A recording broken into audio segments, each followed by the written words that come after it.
Shalom, senang sekali dapat berjumpa kembali dalam program Bible Study Online CK7, di mana pada hari ini kita akan melanjutkan pembelajaran kita, saudara, dari kitab Mazmur pasal yang ke-6. Seperti kita ketahui bahwa kitab Mazmur ini adalah berupa syair pujian, ya, Mazmur yang isinya adalah ungkapan isi hati para pemazmur. Dalam hal ini, di pasal yang ke-6 ini adalah Daud, salah satu pemazmur yang begitu banyak menciptakan atau mengarang, menggubah mazmur ini menjadi sebuah pujian dan doa kepada Allah. Nah, pada pertemuan kita hari ini, mazmur yang kita akan bahas adalah tentang doa dalam pergumulan. Mengapa Daud menyampaikan sebuah mazmurnya berupa doa dalam pergumulan? Tentunya ada alasannya. Nah, alasannya apa? Mari, sebelum kita membaca, merenungkan, dan mengambil intisari dan mendapatkan rema di dalamnya, kita hampiri Tuhan, kita masuk dalam hadirat-Nya, sebab hanya Tuhanlah yang memberikan jawaban atas setiap permasalahan kita. Kami datang kepadamu, ya Allah, Sang Pemilik kami. Kami naikkan syukur, kami naikkan syukur kami kepadamu, Yesus.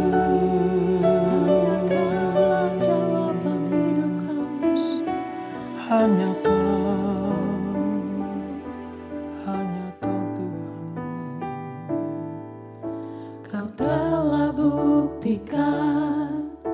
cintamu padaku, kau membayarku dengan hidupmu. Ku bersyukur yang ada padaku, semuanya milikmu. Ku persembahkan seluruh hidupku di mezbahmu. Hanya Kau yang menjadi tempat jawaban, hanya Kau tempatku berharap. Berjalan bersamamu ku takkan goyang, sebab tangan kasih-Mu tersedia bagiku. Selamanya Kau ku cinta. Yes, Lord. Kau telah buktikan cintamu padaku, Kau membayarku dengan hidupmu. Ku bersyukur yang ada padaku, semuanya milikmu. Ku persembahkan seluruh hidupku di mezbahmu. Hanya Kau yang menjadi tempat jawaban, hanya Kau tempatku berharap. Berjalan bersamamu ku takkan goyang, sebab tangan kasih-Mu tersedia bagiku. Selamanya Kau ku cinta. Hanya Kau yang menjadi tempat jawaban, hanya Kau tempatku berharap.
hanya bersamamu, Kau yang menjawab doa kami. hanya bersamamu Yesus.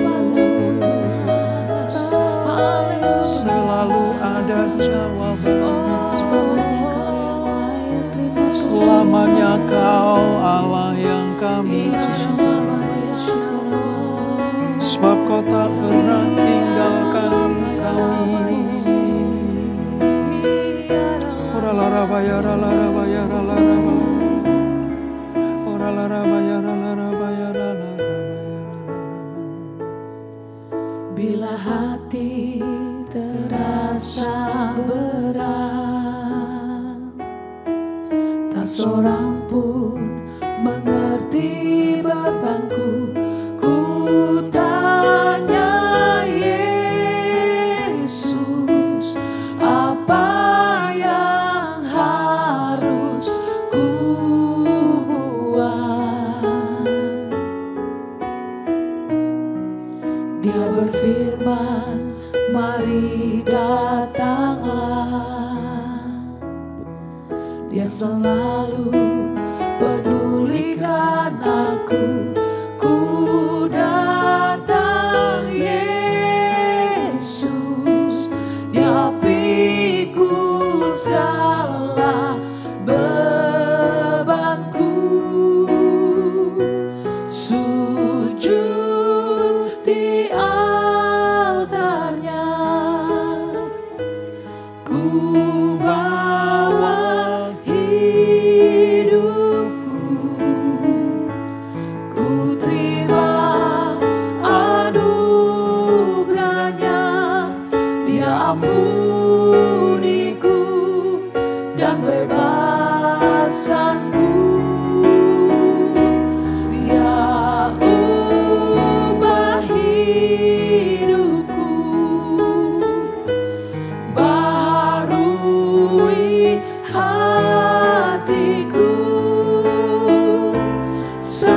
Sesuatu terjadi saat datang di altarnya. Amin Yesus. Bila hati terasa berat,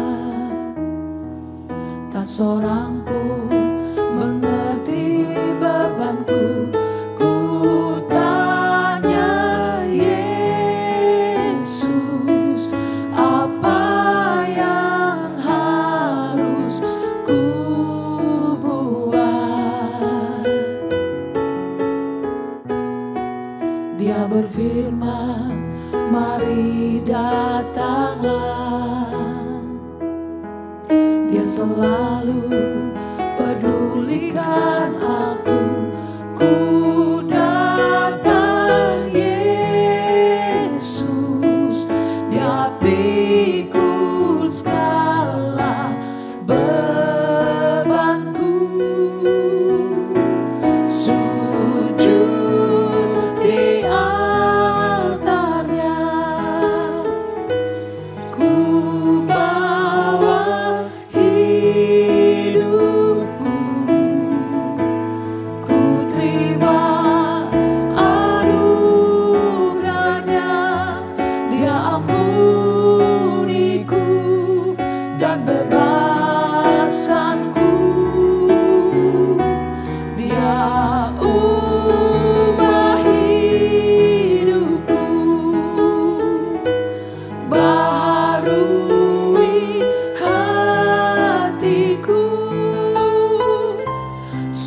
sesuatu terjadi saat datang di altarnya. Sesuatu terjadi, sesuatu terjadi, sesuatu terjadi saat datang di altarnya. Amin. Ini yang kami percaya ya Tuhan, bahwa di hadapan-Mu, di altar-Mu lah ada jalan keluar atas setiap problem hidup kami. Di hadapan-Mu, bersama-Mu, ada jalan keluar untuk semua pergumulan hidup kami. Terima kasih Bapa, terima kasih Tuhan Yesus, terima kasih Allah Roh Kudus untuk hadirat-Mu dan pengurapan-Mu. Sebentar kami akan melanjutkan pembelajaran kami. Kami mohon Roh Kudus menerangi hati kami, sehingga kami boleh mengerti atas semua kehendak Allah. Dari yang apa kami baca, kami renungkan, dan akan kami lakukan dalam kesetiaan yang penuh kepadamu. Urapi kami Tuhan. Di dalam nama Yesus, mari yang siap belajar firman Tuhan, sama-sama kita katakan amin.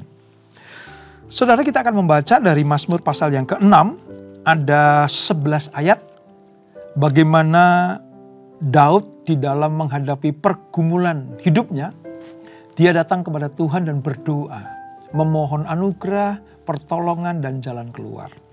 Nah, kisahnya seperti apa saudara? Mari kita baca ayat 1-11. Demikian firman Tuhan, Mazmur pasal yang ke-6.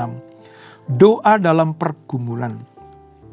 Untuk pemimpin biduan dengan permainan kecapi, menurut lagu yang ke-8, Mazmur Daud. Ya Tuhan, janganlah menghukum aku dalam murka-Mu, dan janganlah mengajar aku dalam kepanasan amarah-Mu. Kasihanilah aku Tuhan, sebab aku merana. Sembuhkanlah aku Tuhan, sebab tulang-tulangku gemetar, dan jiwaku pun sangat terkejut. Tetapi Engkau Tuhan, berapa lama lagi? Kembalilah pula Tuhan, luputkanlah jiwaku. Selamatkanlah aku oleh karena kasih setiamu.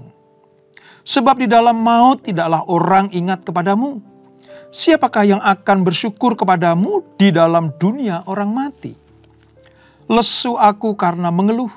Setiap malam aku menggenangi tempat tidurku. Dengan air mataku aku membanjiri ranjangku. Mataku mengidap karena sakit hati. Rabun karena semua lawanku.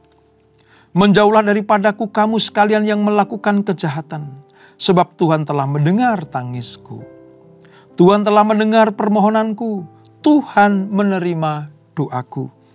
Semua musuhku mendapat malu dan sangat terkejut. Mereka mundur dan mendapat malu dalam sekejap mata. Nah saudara, apa yang kita baca ini merupakan sebuah isi hati dan ungkapan perasaan dari Daud. Pemazmur yang luar biasa itu saudara. Mari kita selidiki satu persatu ini saudara.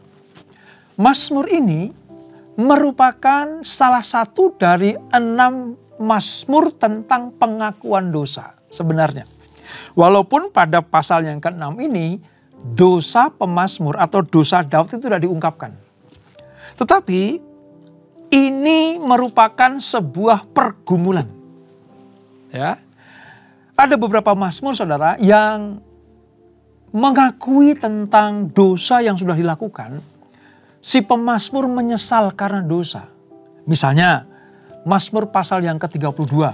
Nanti akan kita ketemukan itu. Mazmur 38, Mazmur 51, Mazmur 130, dan Mazmur 143. Itu merupakan mazmur tentang penyesalan karena dosa yang sudah dilakukan oleh si pemazmur itu. Nah, Roh Kudus, Roh Allah itu mengilhami doa pemazmur atau Daud ini saudara. Untuk apa? Untuk memberikan semangat kepada semua orang yang menderita di bawah disiplin Allah. Untuk apa sih? Untuk menyatakan bahwa Allah masih membuka pintu. Kepada apa? Kepada pengampunan bagi mereka yang bertobat, kesembuhan bagi mereka yang mengalami kesakitan tubuh ini, dan pemulihan bagi mereka yang memerlukan jamahan Tuhan. Jadi mazmur ini sangat cocok bukan hanya untuk si pemazmur pribadi, tapi juga kita yang membacanya. Dari zaman ke zaman, dari generasi ke generasi, sampai dengan zaman kita ini, mazmur ini tetap up to date. Bahwa Allah membuka pintu rahmatnya kepada orang yang datang kepadanya. Merendahkan hati, berdoa mencari wajah Tuhan, dan meninggalkan jalan-jalan yang jahat. Inilah disebut sebagai mazmur pertobatan. Ini saudara. Daud adalah seorang nabi itu yang sering meratap sebenarnya. Itu hampir sama dengan Nabi Yeremia, saudara. Daud itu seringkali mengungkapkan isi hatinya dalam doa, pujian, penyembahannya itu dengan ratapan sebenarnya. Ya, ini nggak salah, ini nggak berdosa, saudara. Ya, nah, mazmur ini merupakan salah satu ratapannya yang ditulis dalam suatu masa yang sangat menyesakkan hatinya. Daud sedang mengalami kesusaran yang besar. Daud sedang mengalami keadaan hati yang betul-betul gundah gulana. Baik secara fisik maupun secara lahiriah dan batiniah, ya, Daud itu mengalami kesukaran-kesukaran yang hebat, saudara. Entah dia menderita karena sakit penyakit, atau karena dia menderita karena dicemooh para musuhnya. Bisa juga karena pergumulan ini akibat dari dosa-dosanya yang dia lakukan. Bisa saja. Nah, Daud mengawali mazmur ini dengan keluhan-keluhan yang penuh duka sebenarnya. Tapi puji Tuhan, diakhiri nanti dengan apa? Pujian yang penuh sukacita. Ya. Diawali dengan, Tuhan, janganlah menghukum aku dalam murka-Mu. Gitu. Tapi ditutup dengan apa? Tuhan telah mendengar permohonanku. Tuhan mendengar atau menerima doaku. Ini yang harus kita pahami, bahwa pemazmur dalam hal ini Daud betul-betul mengalami pertolongan, lawatan, dan jamahan Tuhan. Sehingga pergumulan seberat apapun yang dialami, Daud mampu mendapatkan kemenangan atas masalah, saudara. Saudara kalau ingat pada peristiwa bagaimana Ibu Hana, ya, Ibu Hana itu mamanya Nabi Samuel. Ingat ya, waktu kita belajar tentang kitab Samuel, bagaimana sebelum kelahiran Nabi Samuel, Samuel yang kecil, ya, itu Hana mengalami juga pergumulan hidup yang luar biasa. Suaminya, ya, memiliki 2 wanita. Ya. Yang satu, madunya ini, ya, namanya Penina, itu mampu punya anak. Sementara Hana mandul. Wah, saudara, kalau pada zaman dulu ya saudara, zaman peristiwa ketika kelahiran Samuel itu, wanita yang mandul itu adalah identik dengan dikutuk Tuhan. Tapi kalau dalam perjanjian baru enggak, saudara. Di perjanjian lama, orang yang mandul itu sangat menderita. Karena dicap sebagai dapat kutuk dari Tuhan. Sehingga Tuhan tidak membuka kandungannya. Nah, sementara waktu Hana mengalami hal seperti itu. Dia bergumul. Setiap kali datang ke Shilo, ya, karena tempat penyembahan Israel pada waktu itu ada di Shilo. Yang jadi imamnya adalah Imam Eli. Setiap kali Hana datang ke situ, dia berdoa, bergumul, memohon, ya, supaya Tuhan memberikan anak laki-laki baginya. Dan singkat cerita, dalam pergumulannya, datang ke Shilo dengan ratapan tangis. Tapi atas anugerah Allah lewat penyataannya dalam diri Elia, disampaikan kepada Hana bahwa nanti tahun depan kamu akan punya anak. Hana pulang dengan sukacita. Sama, saudara. Daud mengungkapkan duka citanya, ya, pergumulannya yang penuh penderitaan itu, tetapi diakhiri dengan pujian kepada Allah. Seharusnya kita juga seperti itu, saudara. Kita semua mengalami masalah demi masalah. Siapa sih manusia yang tidak punya masalah? Apakah kita dilarang mengeluh sama Tuhan? Enggak. Apakah kita dilarang untuk berdiam diri tanpa menyatakan isi hati kita kepada Tuhan? Enggak juga. Tuhan senang kok. Anak-anaknya itu bercakap-cakap dengan Dia. Bercakap-cakap artinya kan berdoa. Tuhan mau juga setelah mengungkapkan isi hatinya, kita anak-anaknya itu tetap percaya bahwa Dia sanggup menolong kita. Ini masalahnya. Ini saudara. Nah, Daud yang penuh dengan duka cita ini, ya, dia datang kepada Tuhan dalam doanya. Ketika dia yakin bahwa Allah tidak meninggalkannya, saudara, maka Daud menguatkan hatinya, meneguhkan jiwanya. Sebab di dalam Tuhan selalu ada pertolongan. Di dalam Tuhan selalu ada pembelaan. Di dalam Tuhan ada jalan keluar.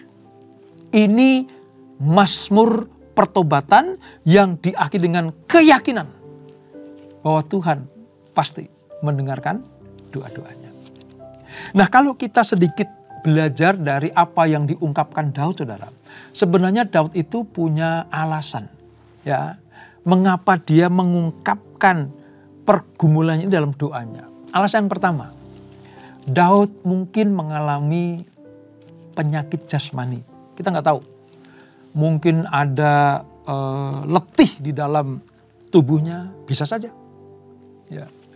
Yang kedua, mungkin pikiran Daud tertekan yang diakibatkan oleh rasa berdosa yang menjadi penyebab utama dari kepedihan dan sakit hatinya.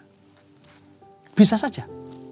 Ya, kesadaran Daud akan perbuatan dosa, entah dia waktu menyakiti hati Tuhan, bisa saja. Dia sadar bahwa ini tidak benar di hadapan Tuhan, mungkin juga. Daud sadar bahwa aku tertekan, jiwaku tertekan karena aku merasa bahwa aku tidak layak di hadapan Tuhan. Itu Daud. Bisa saja karena jasmani, tadi yang pertama. Bisa saja karena pikiran-pikiran yang menekan jiwanya. Sehingga dia merasa terhimpit atas masalah itu. Atau yang ketiga, saudara. Bisa juga Daud itu menerima cemoohan para musuhnya. Yang berkaitan dengan dua masalah yang di atas tadi.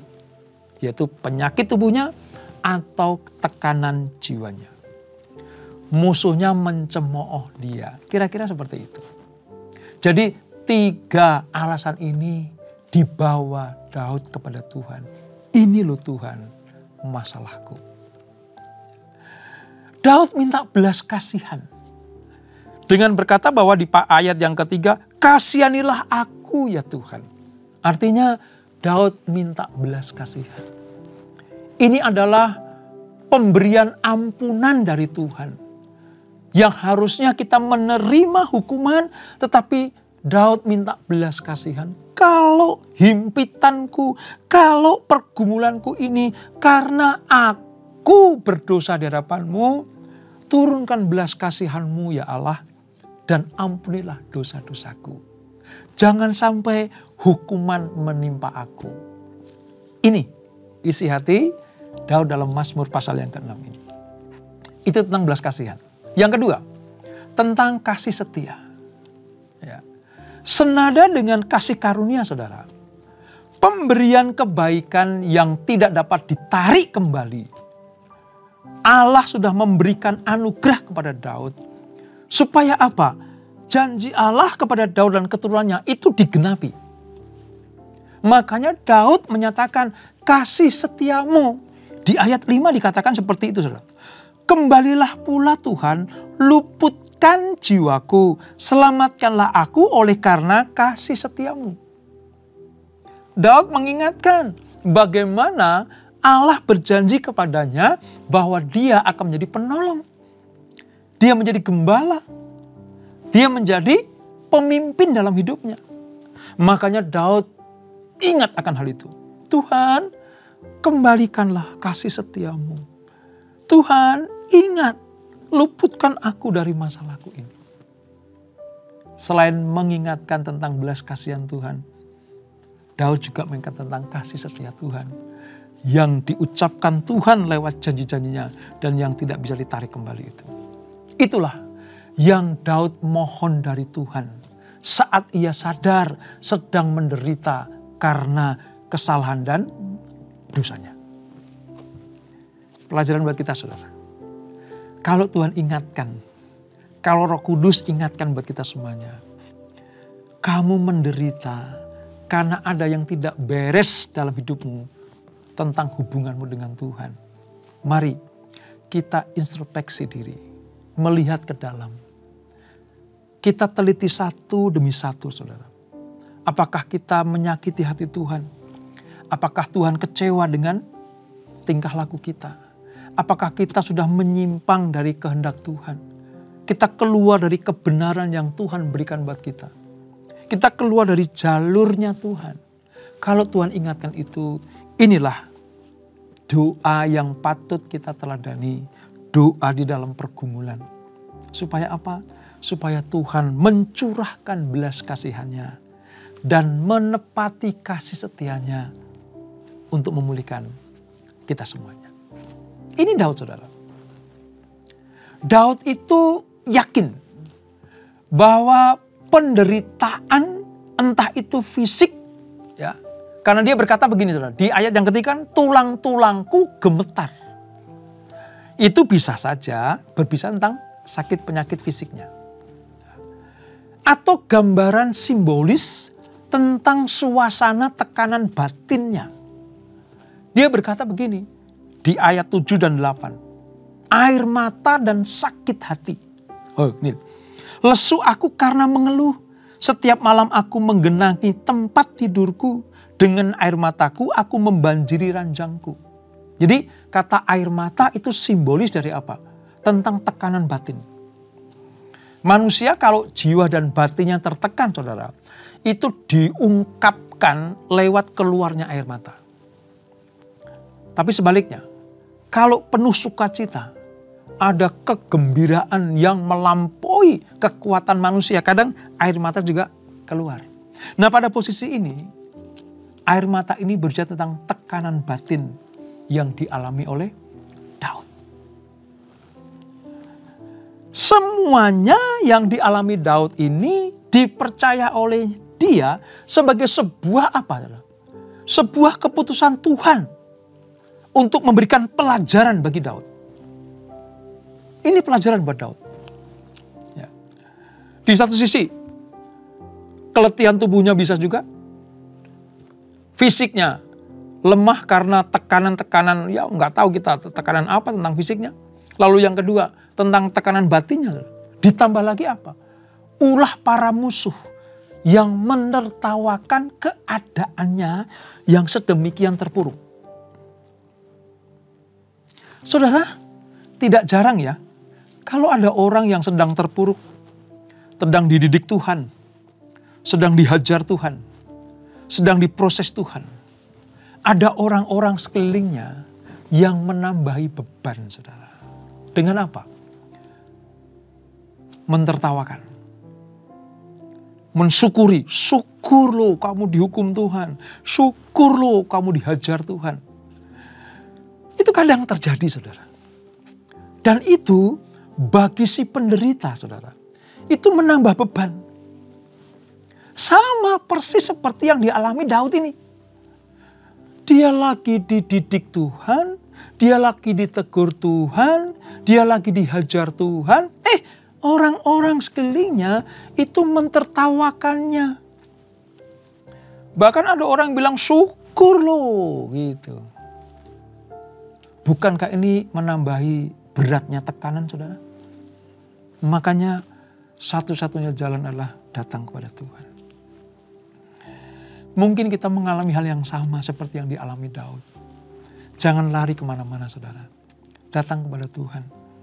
Kalau kita sadar bahwa ini terjadi, penderitaan terjadi, pergumulan terjadi karena salah dan dosa kita, segera bertobat. Mungkin ada orang-orang yang mentertawakan kita. Ada orang-orang yang bersyukur atas keadaan kita yang sedang dalam pergumulan ini. Mereka malah dengan sukacita meledek, menghina, mencemooh kita. Daud mengalaminya. Dan Daud kasih jalan keluar. Datang kepada Tuhan. Ini. Dan yang lebih penting lagi begini saudara. Daud itu sadar dia siapa. Ini hebatnya Daud. Ya. Daud itu sadar. Itulah sebabnya karena Daud sadar dia adalah anak perjanjian. Raja yang dipilih Tuhan sendiri untuk menggembalakan umat Israel. Maka dengan berani Daud datang kepada Tuhan mohon belas kasihan dan kasih setia. Daud pernah punya pengalaman seperti itu saudara.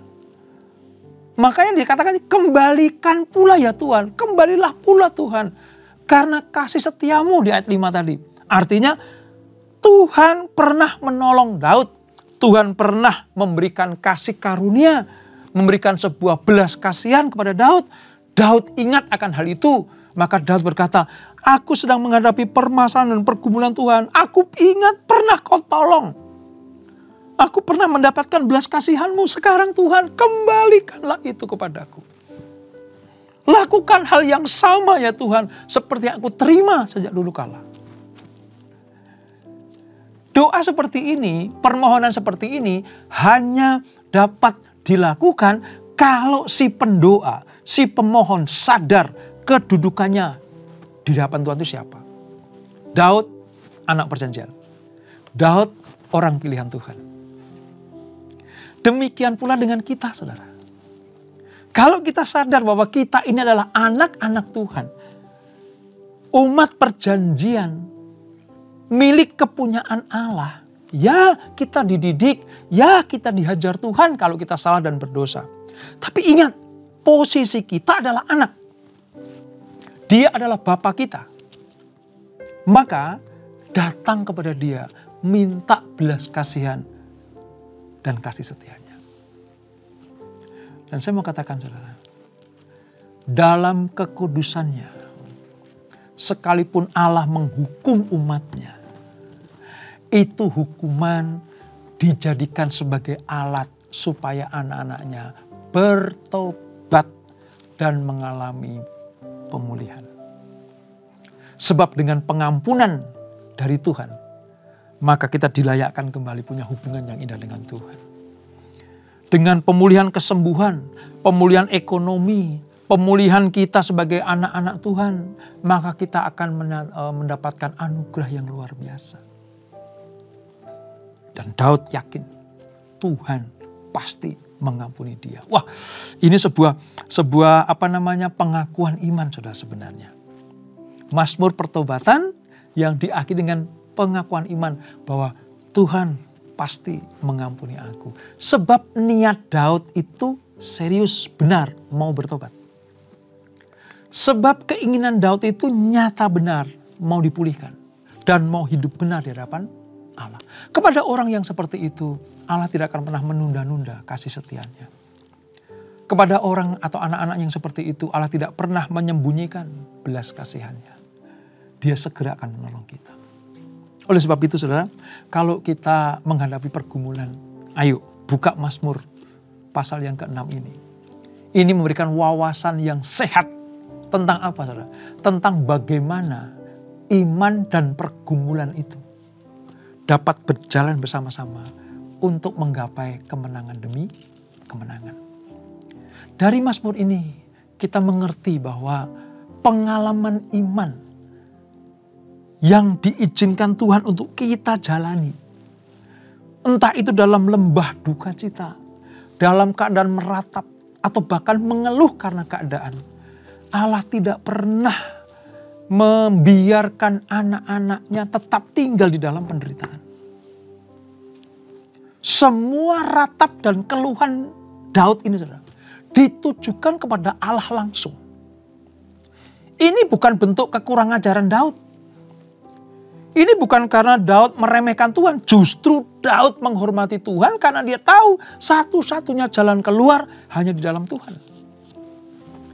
Makanya kekaguman saya kepada Daud sebenarnya satu. Dia itu tetap percaya Tuhan pasti menolong dan membelanya. Tuhan pasti di pihak dia. Makanya ketika dihajar sama Tuhan, ditegur oleh Tuhan, ya, ketika dia selingkuh dengan istri Uria, ya, ditegur Nabi Nathan, dia langsung bertobat, saudara. Itu hati Daud yang tidak pernah berpaling kepada ilah-ilah yang lain. Sekali kepada Tuhan, tetap Tuhan. Demikianlah kita. Kita sebagai anak-anak Tuhan, mari. Kalau kita percaya Yesus adalah Tuhan dan Allah kita, ketika dia negur kita dihajar dia, kita didisiplinkan oleh Tuhan, jangan lari dari dia. Jangan lari dari didikan Tuhan. Jangan lari dari teguran Tuhan. Jangan lari dari disiplinan Tuhan. Sekali Yesus, tetap Yesus. Supaya apa? Keadaan kita dipulihkan. Sama seperti Daud dipulihkan. Jangan putus asa. Dan jangan tinggalkan Tuhan. Sebab Tuhan masih membuka pintu rahmat-Nya. Sehingga belas kasihannya dan kasih setianya mengalir dalam kehidupan anak-anaknya. Yaitu saudara dan saya. Dan itulah Mazmur pasal yang ke-6. Kita tundukkan kepala. Bapak, terima kasih untuk anugerah-Mu. Kami belajar dari Mazmur pasal yang ke-6. Bagaimana seorang Daud dalam pergumulannya mengambil keputusan yang tepat untuk tetap setia kepada Tuhan. Dalam keadaan sedang dididik Tuhan. Didisiplinkan Tuhan. Bahkan ketika dididik dan didisiplinkan Tuhan, dia merasakan penderitaan, pergumulan yang hebat. Keluar keluhan. Sebab ditambah lagi permasalahannya karena cemoohan, tertawaan para musuhnya yang bersukaria karena Daud mengalami penderitaan ini. Tapi Daud tidak pernah lupa jalan keluar. Dia selalu datang kepada Tuhan. Sebab Daud percaya di dalam Tuhanlah ada pemulihan. Di dalam Tuhanlah ada kesembuhan. Di dalam Tuhanlah ada kemenangan. Kami belajar dari ini ya Tuhan. Kalau kami diizinkan Tuhan mengalami pergumulan atau masalah, kami mau tetap setia kepada Tuhan. Posisi kami adalah anak-anak-Mu. Posisi kami adalah umat perjanjian-Mu. Kami tetap hanya akan menyembah Engkau, percaya kepada Engkau, dan hidup di dalam Engkau.